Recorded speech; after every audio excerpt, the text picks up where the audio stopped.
Aleluia, glória a Deus. Amém, meus queridos? Eu queria que você pudesse, por gentileza, abrir comigo a Bíblia em Romanos capítulo 3, versículo 21. Romanos 3, 21. Aleluia. Hoje é noite de ceia, um dos cultos mais importantes do nosso mês. Aleluia.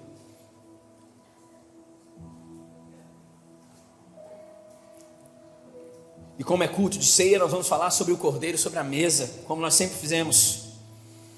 Romanos capítulo 3, versículo 21, até o versículo 23, já está projetado aqui. Aleluia. Diz assim a palavra de Deus. Alguém está aqui ainda? Amém? Vamos juntos? Só começou, meus amigos. Glória a Deus, vamos lá. Agora, porém, conforme prometido na lei de Moisés e nos profetas, Deus nos mostrou como somos declarados justos diante dele, sem as exigências da lei. Somos declarados justos diante de Deus por meio da fé em Cristo Jesus, e isso se aplica a todos que creem, sem nenhuma distinção. Pois todos pecaram e não alcançaram o padrão da glória de Deus, mas ele, em sua graça, nos declara justos por meio de Cristo Jesus, que nos resgatou do castigo por nossos pecados. Deus apresentou Jesus como sacrifício pelo pecado, com o sangue que ele derramou, mostrando assim sua justiça em favor dos que creem.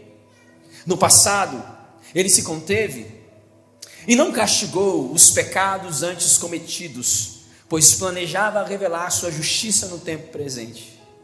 Com isso, Deus se mostrou justo, condenando o pecado, e justificador, declarando justo o pecador que crê em Jesus. Eu vou repetir novamente a última parte do versículo 26. Deus se mostrou justo, condenando o pecado, e justificador, declarando justo o pecador que crê em Jesus. Quantos creem em Jesus essa noite? Você pode fechar os seus olhos? Espírito Santo, nós estamos diante da Tua Palavra, aquela que é lâmpada para os nossos pés, aquela que é luz no nosso caminho, aquela que nos norteia, aquela que nos lava, aquela que nos regenera. A Tua Palavra, aquela que tem poder de dividir medulas juntas, de entrar em lugares que filosofia humana alguma pode alcançar, aquela que é a nossa direção maior. Pai, no nome de Jesus, que a Sua Palavra possa atravessar a nossa alma e possa gerar em nós a transformação necessária para que a obra do Espírito Santo seja completa na vida da igreja, na vida dos nossos irmãos, na vida da família espiritual. Nós sabemos que hoje o Senhor vai construir mais um degrau no desenvolvimento e na maturidade da igreja pela qual o Senhor vai arrebatar e buscá-la. Pai, no nome de Jesus, leve cativo as nossas distrações, leve cativo também as nossas preocupações, as nossas ansiedades, que nessa hora apenas o Senhor e a voz do Espírito seja ouvida internamente sobre a nossa vida. Em nome de Jesus, é sobre ela que nós descansamos, e é sobre ela que nós confiamos a nossa fé. Assim nós oramos e já te agradecemos, em nome de Jesus. Amém.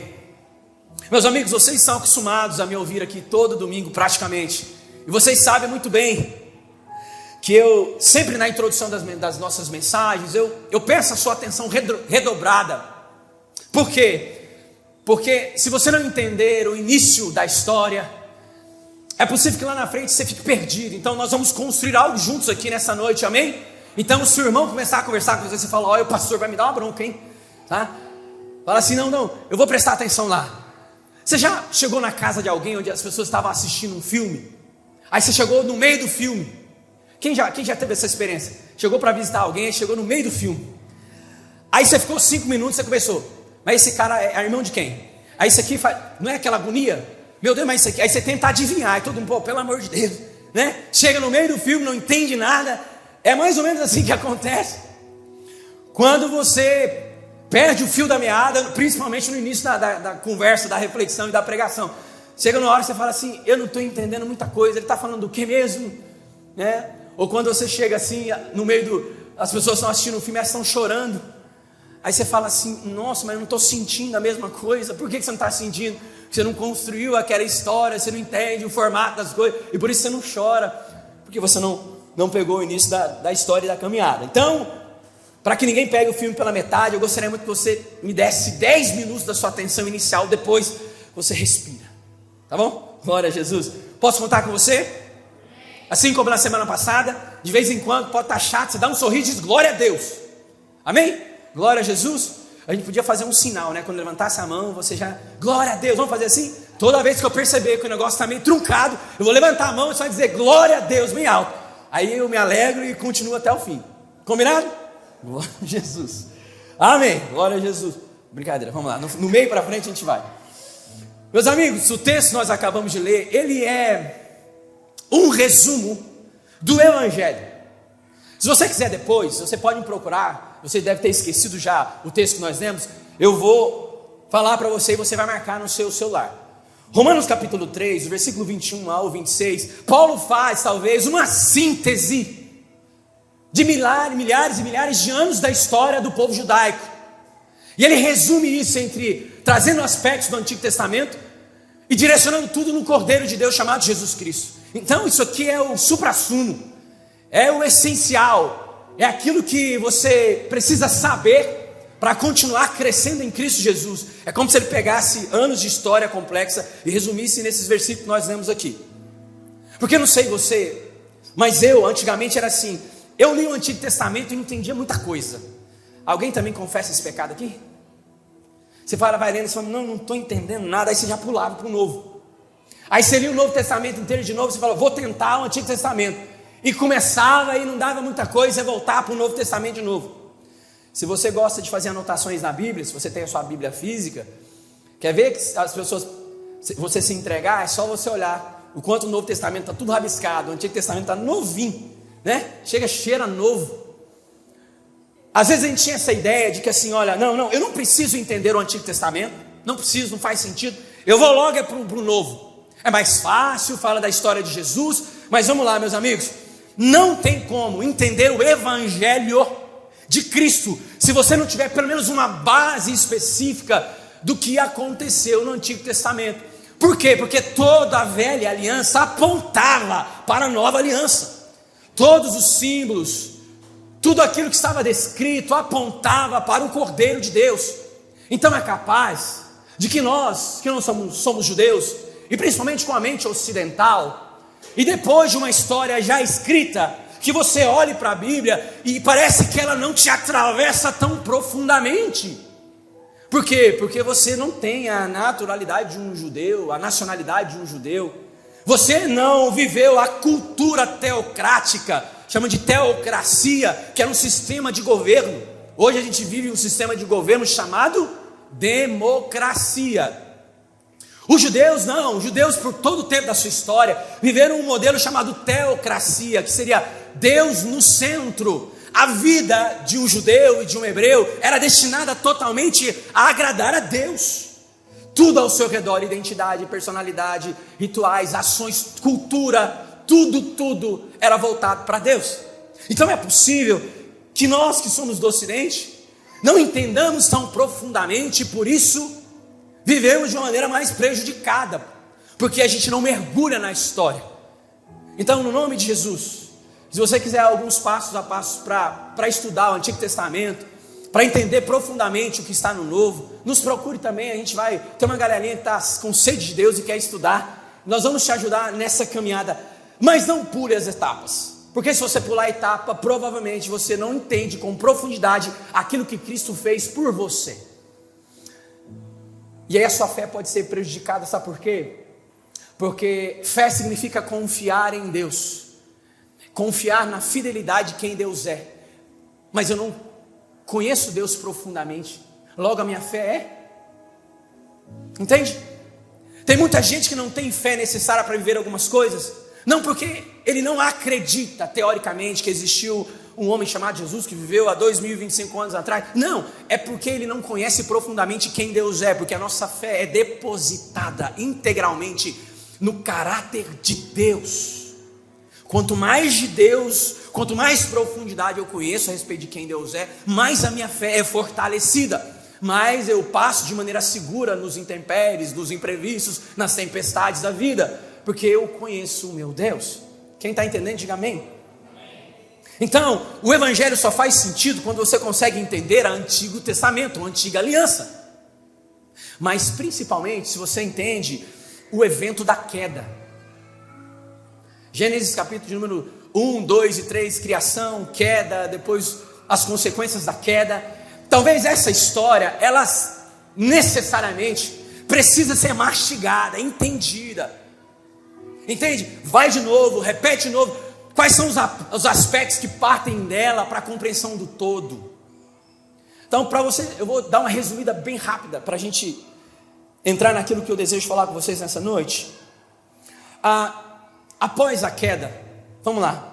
Você conhece muito bem, o homem é colocado no jardim, ele peca, recebe ali as consequências do seu pecado. E por causa do pecado há uma separação do homem com Deus.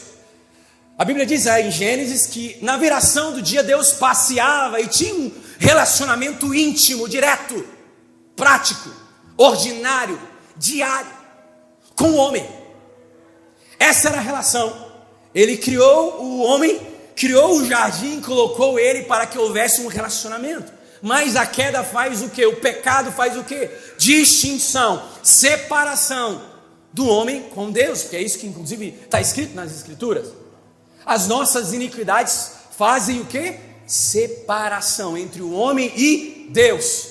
Então vamos lá, meus amigos, olha aqui para mim. De novo, vamos fingir que não. A queda faz uma separação e uma distinção entre o homem e Deus. Aleluia. Povo avivado, hein? Meu Deus, glória a Jesus, hein? Essa igreja é do reteté. Meus amigos, portanto, a partir de agora onde? A partir da queda, Deus então estabelece uma maneira de se relacionar com o homem, mesmo a despeito dessa distância. Quem está entendendo? Eu vou repetir. Queda, vamos lá, separação. Mas Deus encontra uma maneira para continuar se relacionando com o homem ainda na distância do seu pecado. E essa maneira que ele escolhe para se relacionar com o homem é através de rituais simbólicos. Rituais simbólicos que eram diretamente traduzidos pelos sacrifícios. Como o meu pecado não faz uma separação diante de Deus, eu não posso mais estar diante da face de Deus, porque eu vou ser fulminado por causa do pecado, e Deus é um Deus santo e não habita em meio a um povo, de impuros lábios, como diz Isaías. Ele então, seu Roberto, ele cria uma forma de se relacionar mesmo a despeito dessa separação. E qual era a forma do relacionamento? Através de rituais simbólicos, traduzidos pelos sacrifícios. Estamos falando da ceia, vocês estão entendendo onde é que vamos chegar? Amém? Então eram os sacrifícios. E aí a gente tem algumas formas de se relacionar com Deus a partir de alguns critérios. Eu vou pedir para o Danilo projetar para mim, apenas a título de informação. Projeta aquela primeira imagem, que é sobre as principais finalidades do sacrifício. Olha aqui, meus amigos, lembra? Como eu me relaciono com Deus agora por causa do meu pecado? Eu preciso oferecer para Deus sacrifícios, e aí a gente tinha alguns. Eu separei alguns principais aqui a título de introdução. Um sacrifício, número 1, era chamado de expiação e perdão do pecado, Levítico 17, 11, ou seja, a vida de um animal derramava um sangue, era dado em lugar de uma outra vida. Eu era pecador, mas queria me relacionar com Deus que é santo. O que eu faço então, tia Gisele?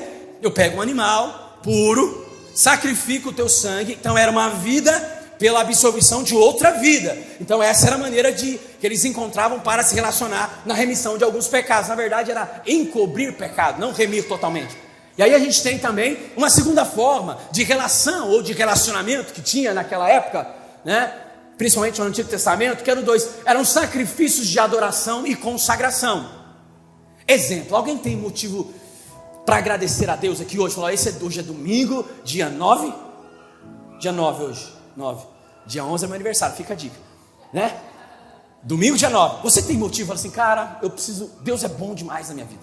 Aconteceu isso, aquilo outro. Olha para trás e fala, olha aqui minha família. Quem hoje almoçou, né, com a família em casa? Alguém almoçou com o macarrão ali? Colocou toda a família. Não é legal quando você chega num almoço de domingo, aí você olha o seu neto, os seus filhos, todo mundo sentado à mesa. Isso é rico demais. A gente fica com um coração extremamente grato. Naquela época as pessoas também se sentiam gratas a Deus por alguns motivos. E como ela fazia para expressar essa gratidão? Oferta de adoração e consagração.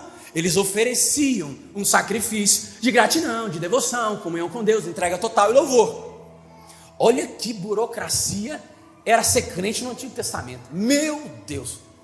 Tudo que você precisava fazer para ter uma relação com Deus era mediado por rituais simbólicos e sacrifícios. Esses aqui são alguns, meus amigos. Eram diversos. Vamos continuar então. Terceira forma de se relacionar com Deus a partir do sacrifício por causa do meu pecado. Manutenção da aliança. Cada oferta lembrava, pertencemos ao Senhor e dependemos dele. Vamos lembrar, reforçar a aliança que Deus fez comigo. E o Antigo Testamento está cheio de alianças, né? Desde Adão, depois nós chegamos a Abraão, depois nós chegamos em Noé, depois nós chegamos... E aí nós vamos, Moisés, cheio de alianças. Então essa era uma forma, era um sacrifício que lembrava e reforçava a aliança com Deus. E a gente tinha também uma forma de relação com Deus, que era o sacrifício de purificação e santificação cerimonial. Às vezes eles acabavam se relacionando com outros povos, o que era contra a lei. Então eles entravam em idolatria, tinham todos uns processos, e aí você tinha então para purificar. Era um sacrifício de cerimonial e de purificação. Então você sacrificava para manter a santidade do acampamento, pois o Deus santo habitava no meio deles. Levítico 12 e 15. Gente, resumir parte da relação de todo o Antigo Testamento por causa do pecado. Olha que coisa interessante. Começou a fazer sentido? Era assim que eles se relacionavam. Porém, dentro desses sacrifícios, havia um que eles chamavam de sacrifícios de justiça. E esse sacrifício de justiça, ele tinha uma peculiaridade diferente. Embora ele também tinha o mesmo objetivo, relação com Deus, mas ele tinha algo diferente. Por quê? Porque o sacrifício de justiça, ele requeria ou ele exigia uma certa qualificação espiritual. Não era só pegar um animal, cumprir a lei, fazer os sacrifícios e entregar diante do altar. Não, esse sacrifício de justiça, ele tinha uma peculiaridade. E qual era essa peculiaridade? Não bastava você sacrificar corretamente, era preciso viver justamente. Eu vou repetir. Por que o sacrifício de justiça era diferente? Porque esse sacrifício representava pureza moral. Olha só que coisa curiosa. E sinceridade do adorador. Não era só um sacrifício de remissão dos pecados, ali, perdão dos pecados, não. Esse sacrifício de justiça exigia que o ofertante tivesse pelo menos uma pureza moral e uma sinceridade na sua adoração. Porque o verdadeiro sacrifício de justiça era aquele que era oferecido por um coração justo. Repita comigo assim: coração justo. E aí você começa a entender por que os profetas no Antigo Testamento levantavam e advertiam o próprio povo que estava oferecendo sacrifício diante do altar, mas o seu coração estava diante de Deus. Lembra o que Jesus falou para os fariseus no Novo Testamento? Vocês me adoram com seus lábios, mas o coração de vocês está distante.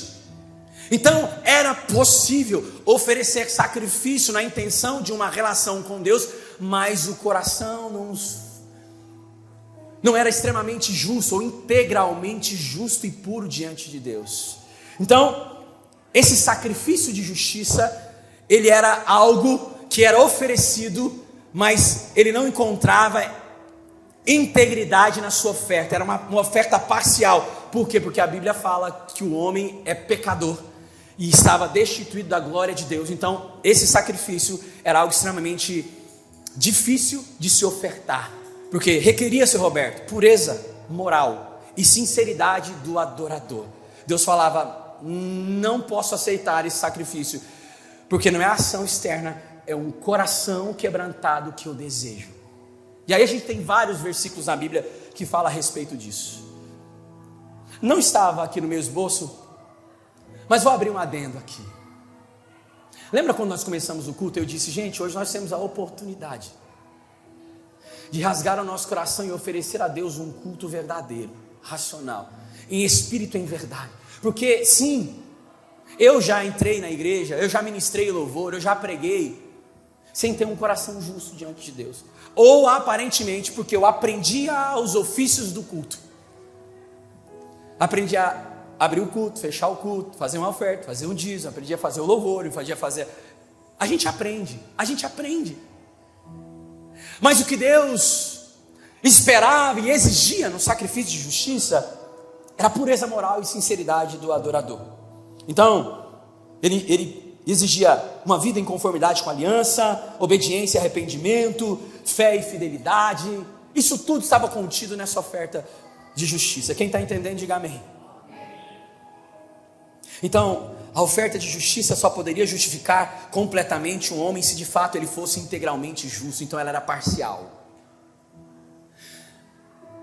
Mas Deus também sabia disso.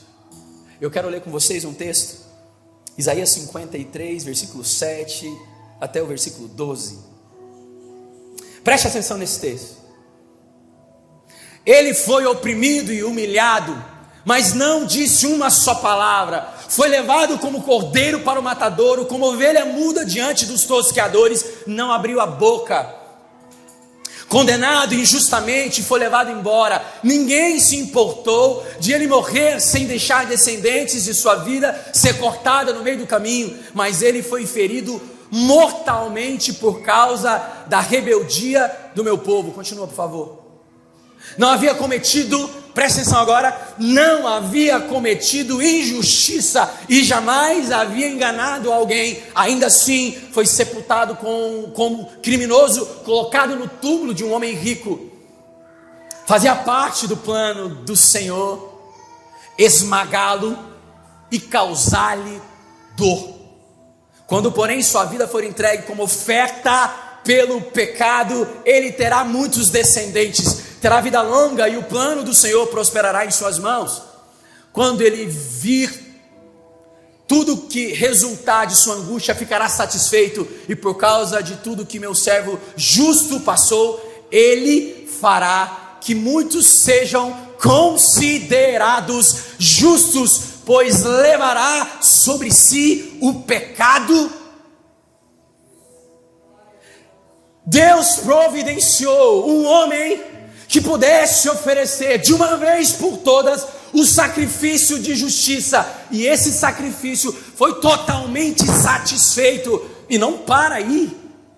E ele diz: por causa de tudo que o meu servo justo passou, ele fará que muitos sejam considerados justos, pois levará sobre si o pecado deles. Posso ouvir um glória a Deus por isso? Deus providenciou uma forma de que o seu sacrifício ou a sua oferta fosse aceita diante de Deus, mesmo a despeito do pecado que você carregava. E qual foi a forma que ele fez isso acontecer? Profetizando aqui em Isaías que o filho dele morreria e seria uma oferta de justiça, e todos aqueles que creriam nele seriam libertados dos seus pecados, e a partir de então agradariam a Deus através da sua oferta. Sabe o que eu aprendo? É que a partir desse sacrifício de Jesus, você sabe muito bem, eu vou só repetir uma informação óbvia. A partir da morte do Cordeiro na cruz, a justiça perfeita, o justo sendo entregue, de uma vez por todas, não há mais necessidade alguma, Paulo escreve, Hebreus escreve sobre isso, de sacrifícios de novo. Porque agora, o que foi profetizado por Isaías, muda um tempo na história. Antes, por causa do meu pecado, eu sacrificava animais. Agora, por causa do sacrifício de Jesus, muda a forma de relacionamento. Cessam os sacrifícios no altar, porque ele se sacrificou de uma vez por todas, por todos os pecados da humanidade. E é assim que João Batista o reconhece quando vem andando naquela praia, e ele diz: eis o Cordeiro de Deus que tira o pecado do mundo. A justiça Antes era buscada por meio de rituais, agora ela é imputada pela fé. Abra para mim, Danilo, Romanos capítulo 3, versículo 21 e 26. Aleluia, aleluia. Agora, porém, conforme prometido na lei de Moisés e nos profetas, Deus nos mostrou como somos declarados justos. Olha só, estávamos debaixo de um pecado. Paulo está dizendo, agora Deus, através, como prometido da lei e dos profetas, mostrou como nós fomos declarados justos diante da lei e das exigências dela. Somos declarados justos diante de Deus por meio da fé em Cristo Jesus, e isso se aplica a todos que creem sem nenhuma distinção. Agora sem falar um amém bem alto.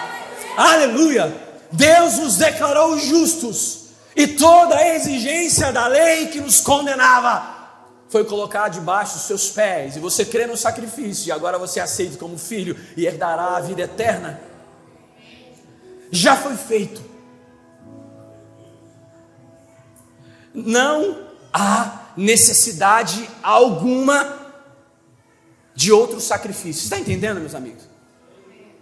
Eu acho que às vezes a igreja contemporânea não entende isso. A igreja contemporânea imagina que tudo está sob o controle das suas mãos.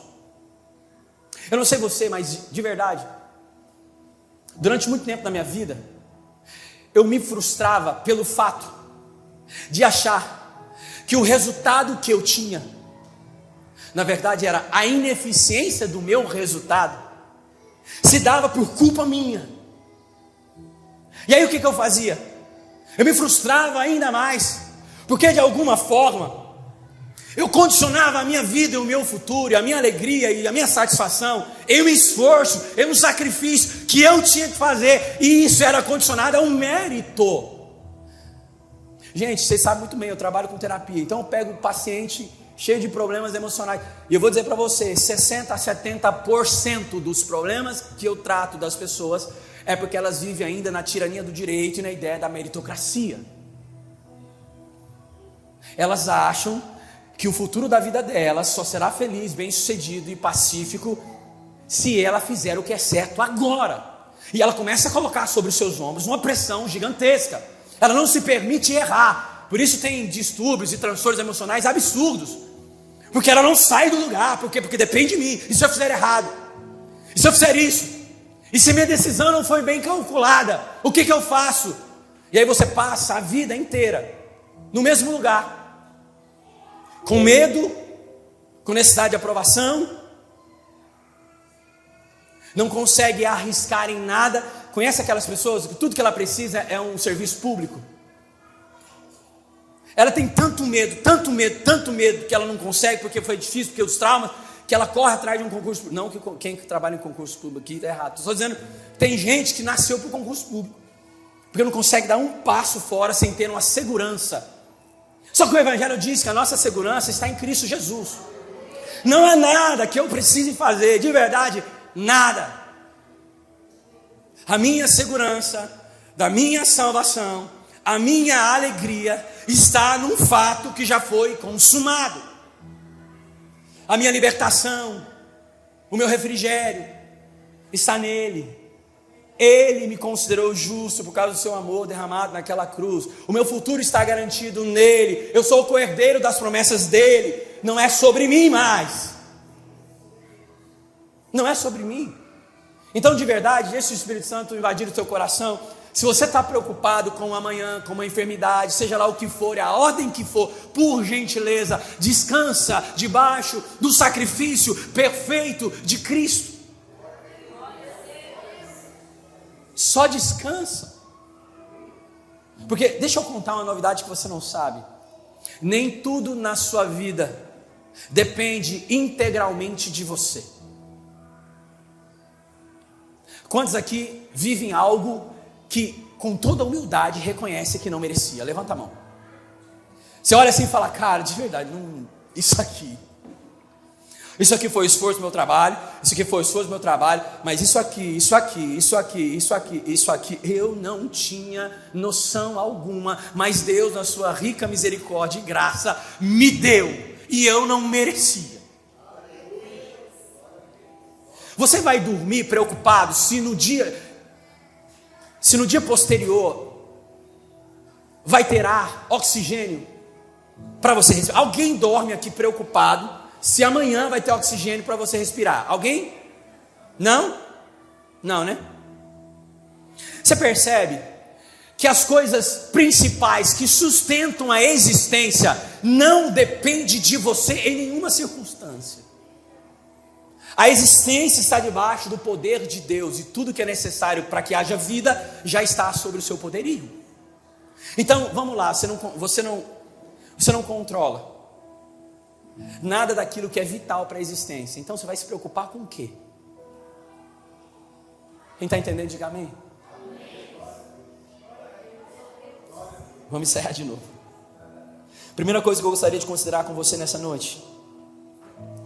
Projeta para mim, Danilo. Quando nós partimos o pão e bebemos o cálice, nós não repetimos o sacrifício. O sacrifício já foi feito. Nós celebramos o justo que fez o sacrifício em nosso lugar.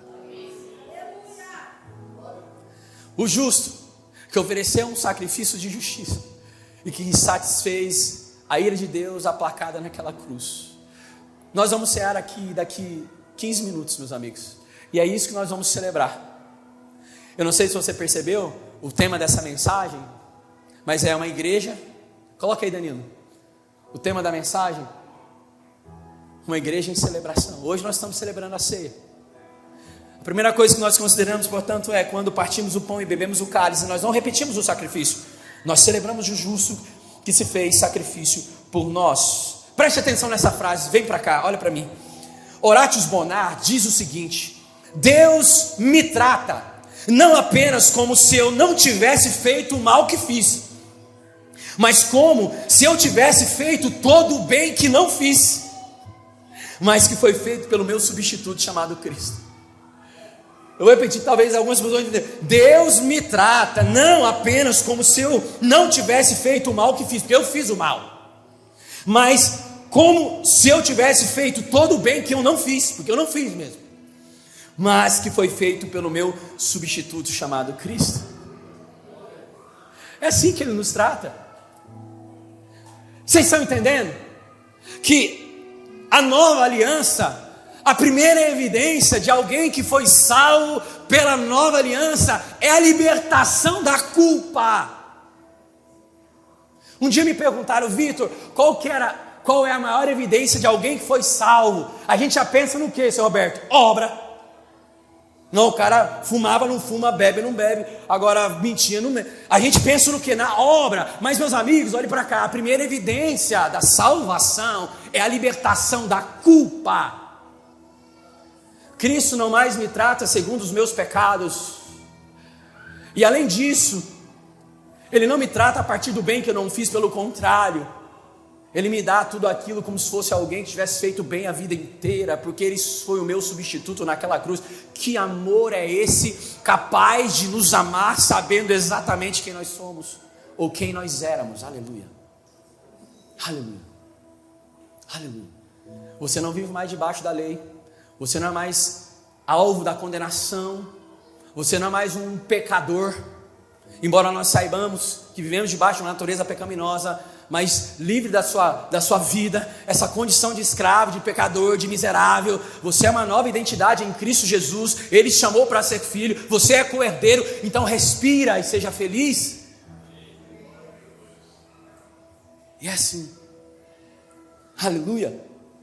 1 Tito, capítulo número 3, versículo 3, olha o Tito aí, 1 Tito 3:3. Em outros tempos, também éramos insensatos, em outros tempos, Paulo está dizendo, também éramos insensatos e desobedientes, vivíamos no engano e nos tornamos escravos de muitas paixões e prazeres, éramos cheios de maldade, inveja, odiávamos uns aos outros, mas quando Deus, o nosso Salvador, revelou sua bondade e o seu amor, Ele nos salvou, não porque tivéssemos feito algo justo, mas por causa de sua misericórdia. Ele nos lavou para remover nossos pecados, nos fez nascer de novo e nos deu nova vida por meio do Espírito Santo. generosamente derramou o Espírito sobre nós, por meio de Jesus Cristo, o nosso Salvador. Por causa da sua graça, nos declarou justos e nos deu a esperança de que herdaremos a vida eterna. Celebramos o Cordeiro que morreu em nosso lugar e nos fez justo diante de Deus. É isso que nós estamos fazendo aqui, celebrando. Segunda coisa que eu quero considerar com vocês, já partindo para o fim. Uma igreja madura é aquela que desfruta dos benefícios do sacrifício perfeito e celebra com gratidão a vida do ofertante, a vida de Cristo. Essa é uma igreja madura. Eu não sei se você já fez essa pesquisa, mas a palavra gratidão, o original grego dela é a mesma palavra usada para eucaristia. Sabia? Eucaristia. Sabe o que significa eucaristia? Ação de graça. A ceia, nos primeiros séculos, ela era chamada de mesa da gratidão. Mesa da gratidão. Ou seja, nós percebemos que a graça de Deus é um dom, mas a gratidão é uma resposta. A gratidão, ela não é retributiva, ela é um reconhecimento, porque eu não posso retribuir o que Cristo fez por mim na cruz. Eu não tenho nada que possa pagar integralmente o que foi feito. Então, a gratidão não é alguém que fala assim: nossa, Jesus, olha tudo que Ele fez por mim, eu vou retribuir. Eu não consigo retribuir. Sempre vai ser uma escala muito menor do que aquilo que representa a bênção que Ele nos dá todos os dias, a vida. Mas eu posso reconhecer. Então, meus amigos, eu queria ressignificar com vocês nessa noite a palavra gratidão. Gratidão não é só um sentimento. Tem muita gente que acha que a gratidão é um sentimento, mas a gratidão é uma resposta ativa à graça recebida. Então, se eu disser assim: tenho gratidão a Deus, e só isso não é gratidão, isso é um sentimento.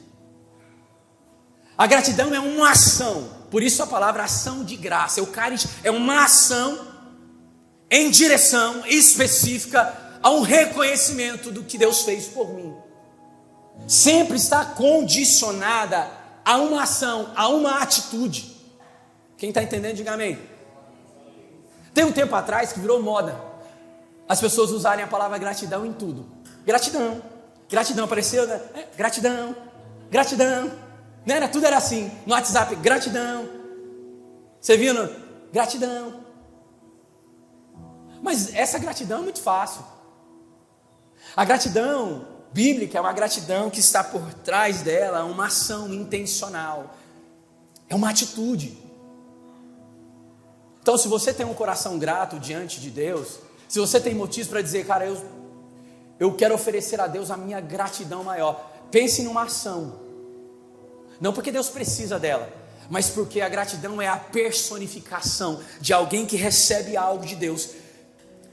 Isso é tão poderoso que Ele transforma aquilo em algo, seja ela em amor, em serviço, seja ela em companheirismo, Ele transforma. A gratidão tem uma ação por trás dela. Não sei se você percebeu na hora dos dízimos e das ofertas, o que meu pai estava falando, mas ontem, conversando com o tesoureiro da igreja, ele ficou preocupado. Ele falou para mim: você viu já o saldo da conta da igreja? E por que você viu? Porque agora, como nós temos o nosso CNPJ, eu sou a pessoa responsável legalmente pela igreja. Então a conta da igreja, ela é um CNPJ, mas o titular da conta sou eu, e o segundo é o tesoureiro. Porque nem conta de igreja, nem saldo eu gostava de ver. Ficava na conta da Ana, então era a Ana e o tesoureiro, eu não queria nem ver. Mas agora eu preciso, tem que ter um aplicativo no meu celular, e para pagar a conta eu tenho que validar as contas, senão você não paga. E aí ele me perguntou: você viu o saldo da igreja? Eu falei: rapaz, eu vi uns dias atrás que eu apliquei, eu tive que baixar o aplicativo, mas não vi não. Aí respirou e falou, só a graça de Deus, né? E eu fui embora pensando nisso. De verdade, eu fui embora pensando. E aí, eu falei, Deus, olha só como Satanás, ele é... Vem na minha mente assim, imagina vocês fechar a igreja, que vergonha, hein? Porque não vai conseguir pagar os compromissos, e aquele trem começou a invadir a minha cabeça. Aí eu falei, vou ver o saldo da igreja. Vi, dá para pagar o aluguel, sobra um pouquinho, o negócio está apertado, se acontecer um imprevisto, meu Deus do céu. E aquele negócio começou a trazer um certo pesar no meu coração, sabe? Eu falei, não, Jesus, não, o Senhor é fiel à obra do Senhor, à igreja do Senhor, eu creio que o Senhor vai sustentar, porque o Senhor sempre sustentou. Eu sou amigo do presidente da Junta de Missões Betânia do Brasil, lá de Campinas, pastor Adriel. Um dia em São Paulo ele falou assim, toda igreja, olha só que forte, toda igreja que tem dinheiro sobrando no caixa da igreja, é porque não investiu no reino da maneira como tinha que investir. Eu lembrei, missionário, os pais eram missionários, está na 3ª geração de missionário, ele é presidente da missão Betânia no Brasil, faz missão no mundo inteiro. Ele falou isso no altar, se a igreja estiver sobrando muito dinheiro no caixa, é porque está deixando de investir em missões e no reino de Deus. Eu falei, entendi, Jesus, se está sobrando um pouquinho, nós temos que investir um pouquinho, está sobrando, e Deus vai dar graça, não tem problema em relação disso.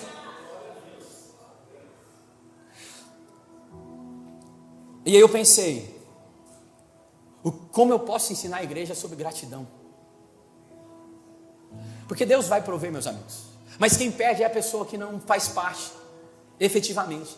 Essa pessoa perde porque provavelmente o Deus dela ainda é uma mão, ela confia ainda nas suas finanças, no seu fluxo de caixa, ela vai passar por um monte de revés, ela vai perder a paz porque não entregou a Deus e não confiou totalmente nele. Então, você pode fazer parte da igreja, mas seria muito importante que você vivesse igreja como um todo.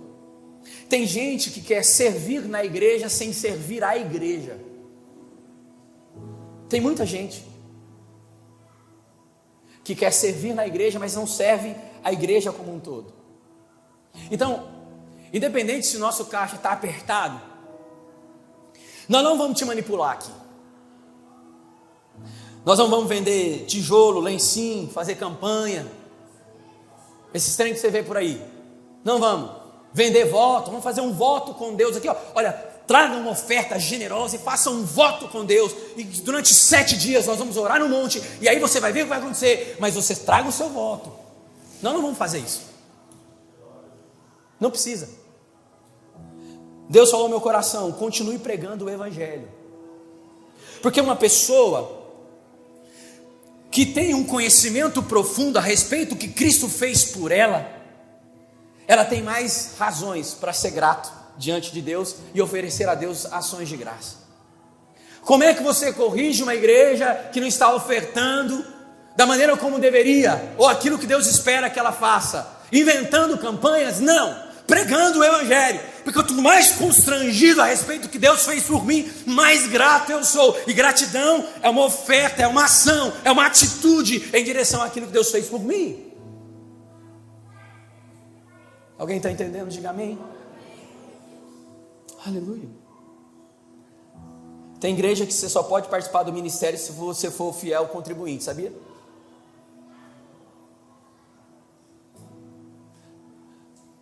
Não digo que isso é errado, mas eles entendem a sua lógica. Como é que alguém que quer servir a igreja, faz parte da liderança e não é fiel e não contribui, ou seja, não acredita no que Deus está fazendo? Então eles partem desse pressuposto. Nós não vamos entrar nessa lógica. Ela é constrangedora e ela pode gerar inclusive alguém que serve por benefício, ou porque o pastor agora tem um aplicativo da igreja no celular dele. Agora eu vou começar, porque olha só, e se ele olhar no saldo e não ver o meu nome? Olha que...